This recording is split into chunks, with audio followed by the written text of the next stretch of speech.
Hello everyone, कैसे हैं आप लोग। अब हम लोग करने जा रहे हैं अपनी series 200 most expected types of question for NEET, उसमें टाइप 6। तो टाइप 6 में देखते हैं हम लोग पढ़ेंगे चार्ज और potential on the surface of conductor. तो स्फेरिकल कंडक्टर की बात कर रहे हैं हम लोग। ये बहुत ही इम्पॉर्टेंट क्वेश्चन है और आपको इसमें बहुत ही कुछ नई चीज़ें सीखने को मिलेंगी। आप देखते रहिए और पूरा उसको लास्ट तक देखना, तब आपकी समझ में आएगा। तो देखिए, क्वेश्चन मैं सिंपल से स्टार्ट करता हूँ। एक स्फेरिकल कंडक्टर या स्फेरिकल शेल लिए मैंने यहाँ पे इस तरह से। तो शेल की थिकनेस को मैंने आपको दिखाया। मान लो अगर मैं इसमें कोई चार्ज दे दूं Q, तो आपको पता है कि कंडक्टर को जब हम कोई चार्ज देते हैं वो उसके आउटर सरफेस पे आ जाता है। ये हम गॉस लॉ से प्रूव कर सकते हैं। तो इस पे जो चार्ज है वो यूनिफॉर्मली ऐसे डिस्ट्रीब्यूट हो जाता है। तो कंडक्टर के आउटर सरफेस पे पूरा चार्ज हो जाएगा और ऐसे डिस्ट्रीब्यूट हो जाएगा। तो आपसे कोई पूछे कि यहाँ इस सरफेस S1 और S2 पे, तो S1 पे चार्ज 0 होगा और S2 पे होगा पूरा Q, वो भी यूनिफॉर्मली डिस्ट्रीब्यूटेड होगा क्योंकि ये स्फेरिकल है। स्फेरिकल नहीं होता तो नॉन यूनिफॉर्मली डिस्ट्रीब्यूटेड होता, वो हम दूसरे टाइप में करेंगे। दूसरी चीज़, क्वेश्चन आपको ऐसे देगा कि अंदर एक चार्ज Q1 है और बाहर एक चार्ज Q2 दिया है। तो वो फाइनल डिस्ट्रीब्यूशन कैसा होगा चार्ज का। जब आप ऐसे चार्जेस देंगे तो आप गॉस लॉ से ये प्रूव कर सकते हैं कि इसके जो इनर सरफेस पे है, यानी S1 पे,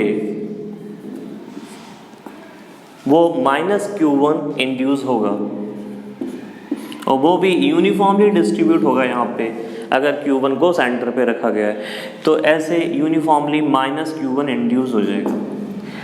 और अगर इस पे टोटल चार्ज Q2 था तो हम कंजर्वेशन ऑफ चार्ज यूज़ कर सकते हैं, यानी ये -Q1 है तो बाहर +Q1 ऐसे कर देंगे। टोटल चार्ज जो है वो शेल पे Q2 था तो अभी भी Q2 होना चाहिए। इंडक्शन की वजह से चार्ज बदल नहीं सकता है, रीडिस्ट्रीब्यूट हो सकता है।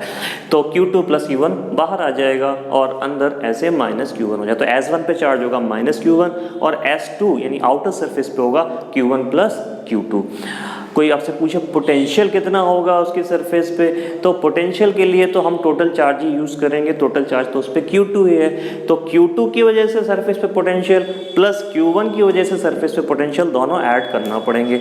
मतलब यहाँ पे पोटेंशियल S1 S2 दोनों बराबर ही लेना पड़ेगा। तो पोटेंशियल अगर पूछा जाए आपसे कि कितना होगा शेल पे, तो आप कहेंगे कि Q1/R। Q1 की वजह से इतना पोटेंशियल आएगा प्लस के Q2/R, Q2 की वजह से इतना पोटेंशियल आएगा। This is the net potential on the shell. तो पोटेंशियल तो सेम ही होगा अंदर बाहर, लेकिन अगर चार्ज की बात की जाए तो चार्ज ऐसे डिस्ट्रीब्यूट होगा। अब इसमें एक और क्वेश्चन, मान लो अगर मैं इसी स्फीयर को अर्थ कर दूं, तो देखिए अर्थ में क्या होता है। क्वेश्चन वही है, एक Q1 लिया तो आपको पता है ये -Q1 आ जाएगा। यहाँ Q2 था तो वो Q2 + Q1 हो जाता था। लेकिन अगर अर्थ कर दिया जाए, अर्थ का मतलब होता है कि पोटेंशियल, जिस चीज़ को आप अर्थ कर दोगे उसका पोटेंशियल 0 हो जाएगा। अर्थ का पोटेंशियल हम रेफरेंस लेते हैं 0। ये एक यू कैन से कन्वेंशन है जो हमें लेना है। तो अब अर्थ के पोटेंशियल को 0 लेके ही चलना है क्योंकि अर्थ इनफाइनाइट सोर्स है प्लस और माइनस चार्ज का। तो यहाँ पे आपने जब कनेक्ट किया तो आउटर सरफेस पे आपको पोटेंशियल कैसे करना है, आउटर सरफेस इनर सरफेस कुछ भी, पोटेंशियल क्या करना है 0। तो 0 पोटेंशियल करने के लिए हम क्या करेंगे, हम ऐसे आसानी से देख सकते हैं कि मान लिया यहाँ पे चार्ज -Q1 आया है और यहाँ पे चार्ज कुछ, मान लो कुछ Q3 है जो ऑलरेडी Q2 था। अब आप कंजर्व नहीं कर सकते क्योंकि अर्थ से इलेक्ट्रॉन आ सकते हैं, जा सकते हैं। अब आप यहाँ पे Q2 + Q1 नहीं लिख सकते, तो यहाँ पे कुछ Q3 लिख दिया मैंने।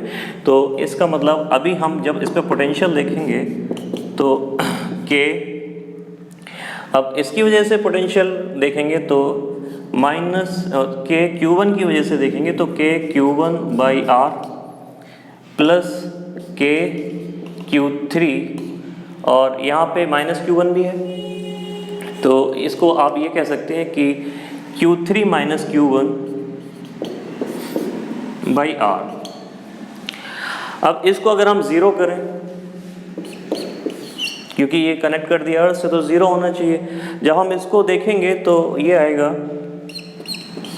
के Q1 बाई आर माइनस के Q1 बाई आर, तो K Q3 by R equal to zero, यानी Q3 equal to zero.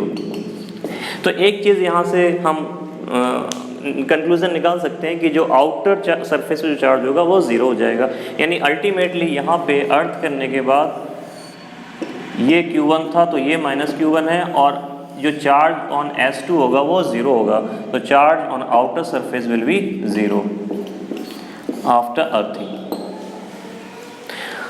Potential की बात की जाए तो आउटर सरफेस पे पोटेंशियल या इनर सरफेस किसी पे भी क्या होगा, ज़ीरो होगा, क्योंकि पोटेंशियल क्यों ज़ीरो होगा, क्योंकि वो अर्थ कर चुके हैं। तो ऐसे हम चार्ज की बात कर सकते हैं और पोटेंशियल की बात कर सकते हैं।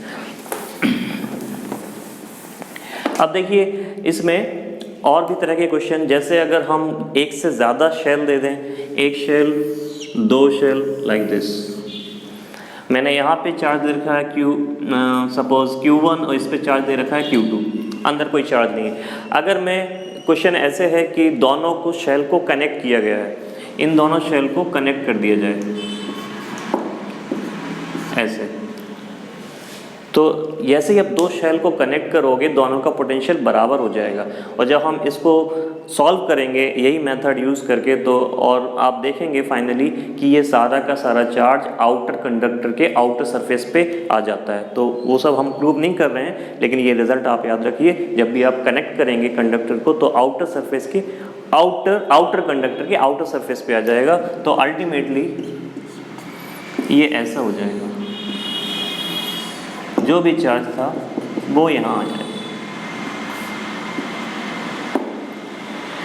Like this. तो अंदर सारा चार्ज खत्म हो जाएगा और सारा चार्ज कहाँ जाएगा, बाहर आ जाएगा। तो ये कंडक्टर में इस तरीके से दोनों के पोटेंशियल बराबर हो जाएंगे, जितना पोटेंशियल इसका है उतना ही पोटेंशियल इसका है। और कितना होगा पोटेंशियल वो आप आसानी से निकाल सकते हैं, के Q1 plus Q2 divide by R2,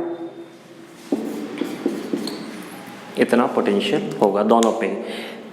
charge भी हमने बता दिया और पोटेंशियल भी हमने बता दिया। और देखिए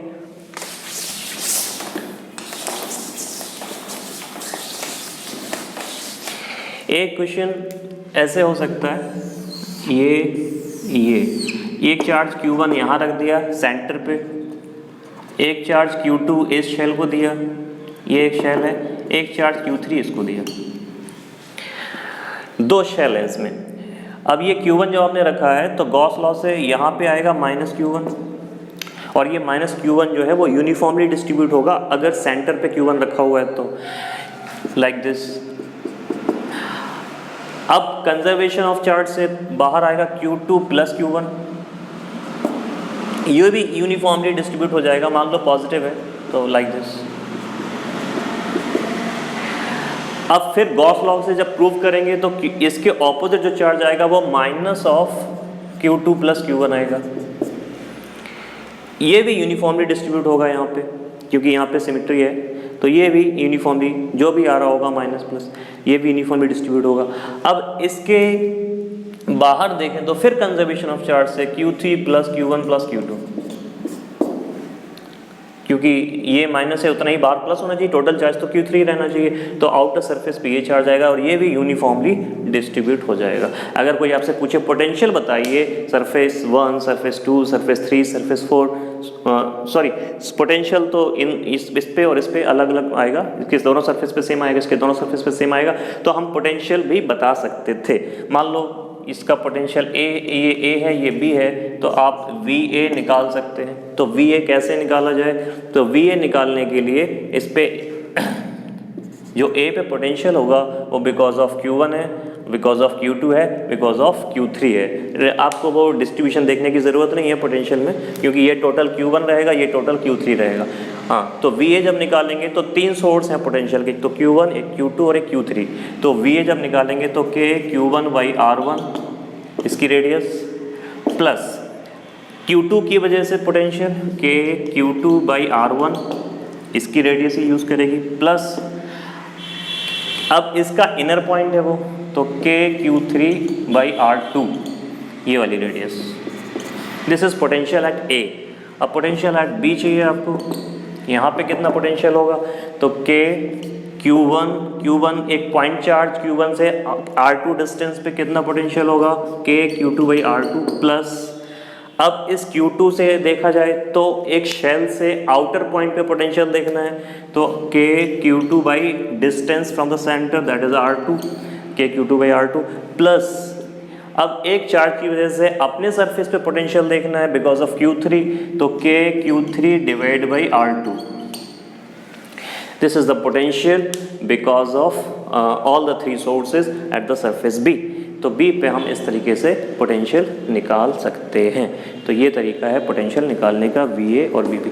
अगर इसी क्वेश्चन में वो कहता कि फिर हमने दोनों को यहाँ पे कनेक्ट कर दिया, जैसे ही आप दोनों को कनेक्ट करोगे तो डिस्ट्रीब्यूशन बदल जाएगा, टोटल चार्ज दोनों का मिला के कॉन्स्टेंट रहेगा, दोनों मिला के एक आइसोलेटेड सिस्टम रहेगा, लेकिन ये जो बदल जाएगा और फिर हम उसके बाद चार्जेस दूसरे मान के VA = VB एक इक्वेशन बना सकते हैं। वो हम फिलहाल में नहीं कर रहे हैं, लेकिन आप याद रखिए जब भी दो चीज़ें आप कनेक्ट करेंगे उनके पोटेंशियल इक्वल हो जाएंगे और अगर अर्थ करेंगे तो वो पोटेंशियल को हम ज़ीरो कर देंगे। तो इस तरीके से क्वेश्चन मेरे ख्याल से अब आप लोग ट्राई कर सकते हैं। नेक्स्ट टाइप पे हम बढ़ेंगे आगे।